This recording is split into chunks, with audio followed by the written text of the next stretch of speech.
एक जंगल में रानो चिड़िया अपनी दो बेटियों के साथ रहती थी।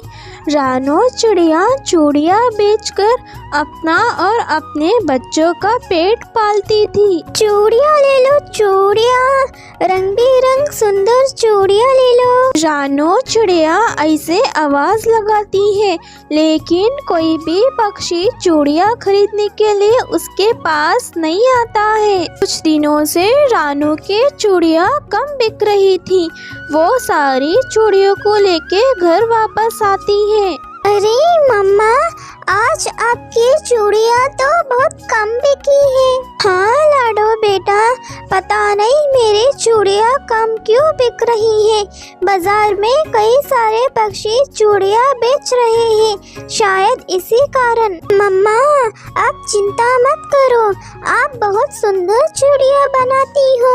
देखना फिर से आपकी चूड़ियाँ बिकने लगेगी। एक दिन रानो चिड़िया ऐसे ही चूड़ियाँ बेचने के लिए जा रही होती है। तभी उस जंगल का राजा का एक सैनिक उसको रोक लेता है। रानो, राजकुमारी टुनटुनी की शादी हो रही है। उसको अपनी शादी में पहनने के लिए सुंदर सुंदर चूड़ियाँ चाहिए। मैं सभी चूड़ी वालों से कह चुका हूँ, एक तुम ही बची थी जिसकी भी चूड़ियाँ सुंदर होंगी। राजा जी उसको इनाम में सोने के सिक्के देंगे। तो अगले सप्ताह अपनी चूड़ियाँ लेकर समय से राजमहल पहुँच जाना। उसी जंगल में रहने वाली सुंदरी कव्वे भी अपनी चूड़ियाँ बेचा करती थी। वो घर आके अपने पति कालू कव्वे से कहती है, कालू जी, राजा जी से इनाम में मैं ही सोने के सिक्के लूंगी। लेकिन सुंदरी, रानो के चूड़ियाँ तुमसे ज्यादा सुंदर होती है। मैं सोच रहा हूँ वही राजा जी से सोने के सिक्के ले जाएगी। कालू जी, आप ऐसा क्यों कह रहे हो? मैं उस छोटी चिड़िया को जीतने नहीं दूंगी। दूसरी तरफ रानो चिड़िया सुंदर सुंदर चूड़ियाँ बना रही थी, जिसे देखकर सुंदरी कवि उस चूड़ियों को चुराने का प्लान बनाती है। अरे वाह, ये चिड़िया की चूड़ियाँ तो बहुत ही सुंदर है। जब ये चिड़िया सो जाएगी मैं सारे चूड़ियाँ चुरा लूंगी। धीरे धीरे एक सप्ताह गुजर जाता है। एक सप्ताह के बाद सारे पक्षी अपने अपने चूड़ियाँ लेकर महल पहुँच जाते हैं। तभी राजा अपनी बेटी टुनटुनी के साथ वहाँ आते हैं। चलो सुनहरी चिड़िया, अपनी चूड़ियाँ मेरी बेटी को दिखाओ। सुनहरी चिड़िया की चूड़ियाँ टुनटुनी राजकुमारी को बिल्कुल भी पसंद नहीं आती है। नहीं पिताजी, ये चूड़ियाँ तो मुझे बिल्कुल भी पसंद नहीं आई। सुंदरी, चलो मेरी राजकुमारी को अपनी चूड़ियाँ दिखाओ। अभी दिखाती हूँ राजा जी। ये देखिए, मैंने कितने सुंदर चूड़ियाँ बनाई हैं। ये क्या सुंदरी, काली चूड़ियाँ? तेरी इतनी हिम्मत, मेरी बेटी को काली चूड़ियाँ दिखा रही हो? सैनिकों, इस काली को पकड़ के कैद खाने में डाल दो। फिर रानो चिड़िया अपनी चूड़ियों को राजकुमारी टुनटुनी को दिखाती है। अरे वाह, ये चूड़ियाँ तो बहुत सुंदर है।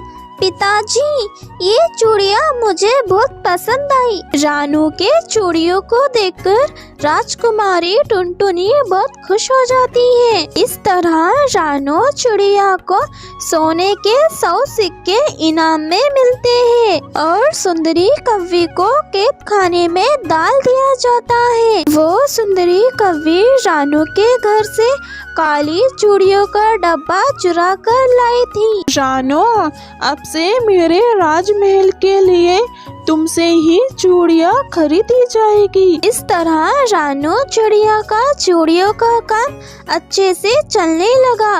वो अपनी चूड़ियों को राजमहल में बेचकर अपनी बेटियों को खुशी खुशी से पालने लगी। एक जंगल में एक जादुई चूड़ियों का पेड़ था। वो पेड़ बहुत शक्तिशाली था। एक दिन उसी जंगल में रहने वाली सुंदरी नाम की लालची कौवी को उस जादुई पेड़ के बारे में पता चलता है। सुनिए कालू जी, मैंने जंगल में एक जादुई चूड़ियों का पेड़ देखा है। अगर हम उन चूड़ियों को बाजार में बेचेंगे तो ढेर सारे पैसे कमाएंगे। वो जादुई चूड़ियाँ होने के कारण पहनते ही सभी पक्षी सुंदर दिखेंगे और वो चूड़ियाँ भी कभी खत्म नहीं होंगी। अरे हाँ सुंदरी, तुम सही कह रही हो। इस तरह हम जादुई चूड़ियाँ बेच के तो अमीर बन जाएंगे। उसके बाद वो सुंदरी कौवी और कालू कौवा उस जादुई चूड़ियों का पेड़ के पास पहुँचते हैं। अरे वाह, इस पेड़ पर लगी ये जादुई चूड़ियाँ तो बहुत सुंदर है। हाँ तो कालू जी, होंगी ना, जादुई पेड़ है ना, इस पेड़ के चूड़ियाँ पहन के मैं तो सुंदर हो जाऊंगी। चलो चलो, अब हम इस जादुई चूड़ियों को तोड़ते हैं और इन्हें बेच के बहुत सारे पैसे कमाएंगे। उन दोनों की ये बातें सुनकर वो जादुई पेड़ बहुत गुस्सा हो जाता है और उन दोनों से कहता है, सुनो लालची पक्षियों, तुम दोनों की बातें मैंने सुन लिया। तुम दोनों पैसा कमाने के लिए मेरे जादुई चूड़ियों को तोड़ना चाहते हो, इसलिए मैं तुम दोनों को एक भी चूड़ी नहीं दूंगा। तुम दोनों यहाँ से चले जाओ। सुंदरी, ये क्या? ये पेड़ तो चूड़ियाँ तोड़ने से मना कर रहा है। अब हम क्या करेंगे? कालू जी, आप चिंता मत करिए, मेरे पास एक उपाय है, देखते जाओ अब मैं क्या करती हूँ। इतना कहकर वो सुंदरी कौवी एक कुल्हाड़ी निकालती है और उसे डराते हुए कहती है, ये देखो जादुई पेड़, इस चूड़ियों को मुझे तोड़ लेने दो, वरना इस कुल्हाड़ी से मैं तुम्हें काट दूंगी, फिर तुम हमेशा हमेशा के लिए खत्म हो जाओगे। तुम तो बहुत बेरहम और दुष्ट कवि हो। मैं तुम्हें ये जादुई चूड़ियाँ तोड़ने नहीं दूंगा। चले जाओ यहाँ से। सुनो जादुई पेड़, मैं आखिरी बार कह रही हूँ, अगर तुम मुझे ये चूड़ियाँ तोड़ लेने नहीं दोगे तो मैं इस कुल्हाड़ी से तुम्हें काट दूंगी। सुंदरी कौवी के बातें सुनकर वो जादुई पेड़ डर जाता है। वो चूड़ियाँ देने के लिए मान जाता है। कालू कौवा और सुंदरी कौवी उस जादुई पेड़ में से सारे चूड़ियाँ तोड़ लेते हैं और सारी चूड़ियाँ बेचने के लिए बाजार चले जाते हैं। ऐसे ही कुछ दिन बीत जाते हैं। एक दिन टुनटुनी चिड़िया और उसकी बेटी लाडो उस जादुई पेड़ के पास आते हैं। हे जादुई चूड़ियों का पेड़, हमें एक चूड़ी चाहिए। सुना है आपके चूड़ियाँ बहुत शक्तिशाली होती है। हाँ, मैं जादुई चूड़ियाँ देता हूँ, लेकिन आज मेरे पास एक भी जादुई चूड़ी नहीं है, क्योंकि मेरे सारे जादुई चूड़ियाँ सुंदरी कौवी और कालू कौवा तोड़कर ले जाते हैं। तुम एक काम करो, कुछ दिन बाद वापस आना, जब तक मेरे जादुई पेड़ पर जादुई चूड़ियाँ लग जाएंगे। पेड़ की बातें सुनकर टुनटुनी चिड़िया और लाडो काफी ज्यादा उदास हो जाते हैं। उन दोनों की मदद न करने पर वो चूड़ियों का पेड़ भी उदास हो जाता है। काफी दिनों बाद उस पेड़ पे फिर से जादुई रंग बिरंग चूड़ियाँ उग जाते हैं। सुंदरी कौवी और कालू कौवा फिर से सारी चूड़ियाँ तोड़ लेते हैं और बाजार में बेच देते हैं और फिर वो दोनों मिलके कई सारे पैसे कमाने लगते हैं। इसी तरह कई दिन बीत जाते हैं। फिर एक दिन, सुनो जादुई चूड़ियों का पेड़, अगले हफ्ते मेरी बेटी लाडो चिड़िया की शादी है। कृपा करके मुझे एक सेट चूड़ियाँ दे दीजिए ताकि मेरी बेटी की शादी अच्छे से हो सके। टुनटुनी चिड़िया की बातें सुनकर वो पेड़ माफी मांगता है और सुंदरी कौवी और कालू कौवे के सारी बातें बताने लगता है। कालू कौवा और सुंदरी कौवी की बातें सुनकर वो टुनटुनी बहुत गुस्सा हो जाती है और कहती है, अच्छा तो ये बात है, अब चिंता मत करो, मैं उस कालू कौवा और सुंदरी कौवे को सबक सिखाऊंगी। कुछ दिनों बाद उस पेड़ पे जादुई चूड़ियाँ उग जाती हैं। कालू कौवा और सुंदरी कौवी वहाँ आ जाते हैं। उनके साथ टुनटुनी चिड़िया भी वहाँ पर थी। मैं कहती हूँ तुम दोनों उधर ही रुक जाओ। तुम दोनों आज फिर इस जादुई चूड़ियों को तोड़ने आए हो। मैं तुम दोनों को इस चूड़ियों को हाथ तक लगाने नहीं दूंगी। ये चिड़िया तो मुझे रोकेगी? तुझे इतनी हिम्मत? रुक, मैं तुझे अभी बताती हूँ। सुंदरी कौवी ऐसे कहते ही टुनटुनी चिड़िया के पास एक जादुई चूड़ी आ जाता है। उस जादुई चूड़ियों के शक्तियों से वो उन दोनों को एक पिंजरे में बंद कर देती है। अरे अरे, ये क्या?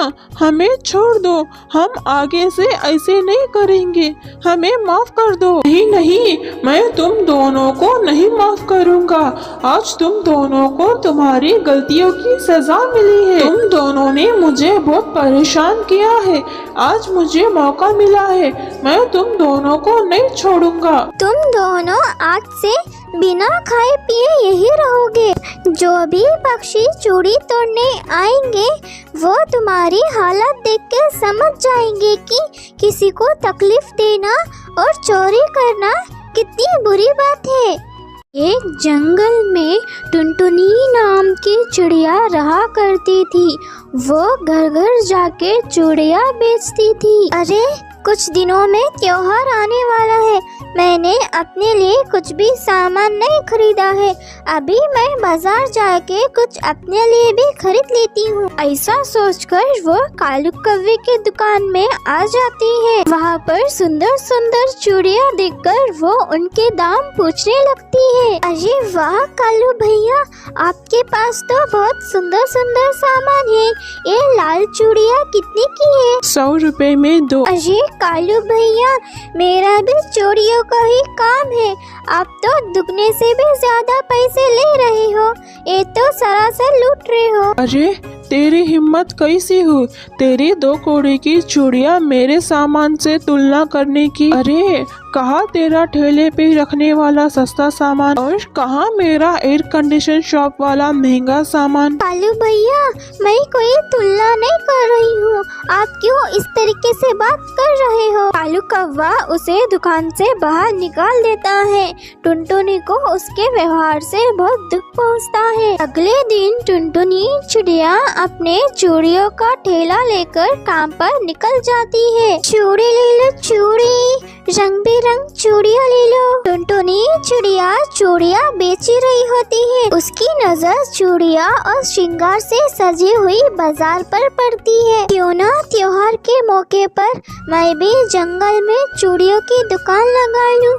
क्या पता मेरी भी किस्मत बदल जाए। ऐसा सोचकर टुनटुनी चिड़िया जंगल में ही अपनी भी चूड़ियों का दुकान लगा लेती है। टुनटुनी चिड़िया का दुकान पर सस्ती चूड़ियों का बोर्ड देखकर वहाँ पर भी पक्षियों की भीड़ होने लगती है। टुनटुनी बहन, आपकी चूड़ियाँ तो बहुत सुंदर है और इनका दाम इतना कम है कि मैं तो यहाँ से 4-5 चूड़ियों के सेट लेकर जाऊंगी। हाँ हाँ मीनू मौसी, मैं अभी आपको सुंदर सुंदर चूड़ियाँ देती हूँ। टुनटुनी का अच्छा व्यवहार और चूड़ियाँ कम दामों में देखकर वहाँ पक्षी और आने लगते हैं। दूसरी तरफ कालू कौवा पूरा दिन दुकान में बैठकर ग्राहकों का इंतजार करता रह जाता है। टुनटुनी चिड़िया घर लौट रही होती है।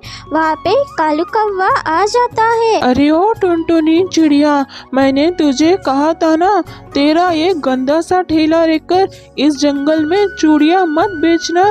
तूने मेरी बात नहीं मानी। अगर तू कल मुझे इस ठेले के साथ दिखी तो तुझे और इस ठेले को उठाकर बाहर फिकवा दूंगा। देखो कालू भैया, मैंने किसी भी पक्षी को आपके दुकान में आने से मना नहीं किया है।